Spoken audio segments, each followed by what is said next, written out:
St. Andrew Kim was born to parents who were converts to the faith. His father in 1839 was martyred during the persecution in Korea at the time. When Andrew Kim was 15 years old, he went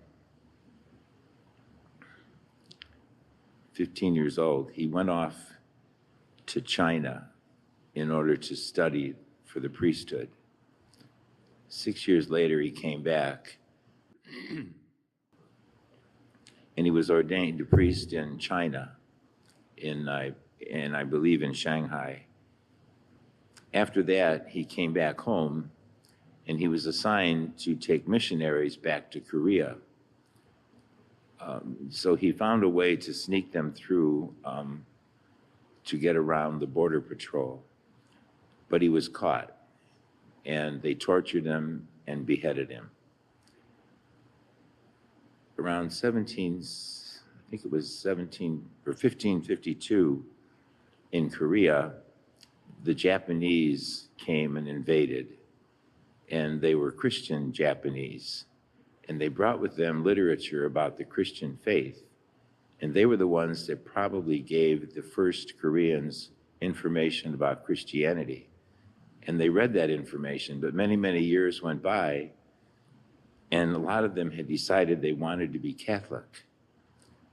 When sometime later, some other people from China brought information from the Jesuits, written information, and a learned Korean man decided to teach the people about the faith. It was only 4 years later when they came back and found out, 12 years later, came back and found out that there were 4,000 Catholics in Korea who had never seen a priest.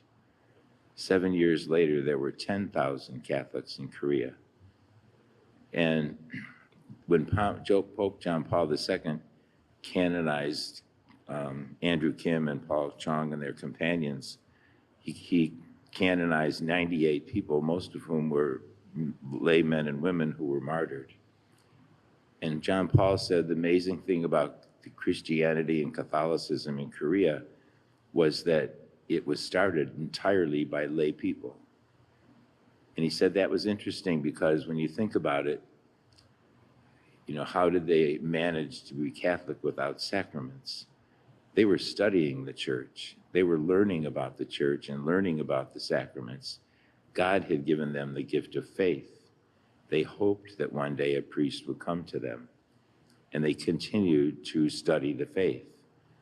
When a priest finally came, they were able to receive all the sacraments because you have to have faith first.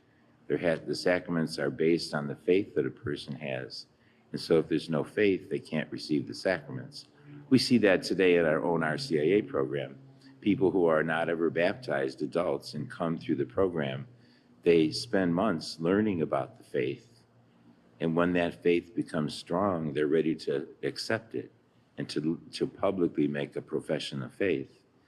And so it's an amazing thing. I didn't know that till I read that today, that the church in Korea was founded entirely by lay people, and for many, many years. And then there's like 1.7 million Catholics in Korea today. And there's still division, although just in today's news or yesterday's news, you saw that the two leaders of North and South Korea, where there's been a great divide, have come together and agreed to denuclearize and to start to work together. Their condition is that the United States will denuclearize as well. So we'll see how all that works out. But it was kind of good to see the two leaders hug each other and at least make a step forward in peace between the North and the South of Korea. When I was at St. Vincent de Paul Parish, as you know, before I came here, on Thursday evenings, I had Mass just like we have here. And many times a year, there were 40 or 50 Korean people who came to celebrate Mass. They were coming to visit Holy Love Shrine in, I forget the name of this, you know where it is. And they were looking for the sacraments. And they came, and I got to know many of them. beautiful. I would celebrate Mass with them, and even they had a special Mass just with their own people. They sang the hymns in Korean, and it was so beautiful. And they were just so devout before the Eucharist and hearing confession, having confession and Mass and benediction and adoration. And I was truly impressed, but you could see that it was deeply rooted in their lives. And so today, the martyrs from Korea are an example for us that the faith of the lay people is very important. The faith of the laity in our church today is extremely important. With the crisis that's going on in our church today among the clergy, especially in the hierarchy, the faith of the people needs to be strong, needs to continue to support the church as we know it.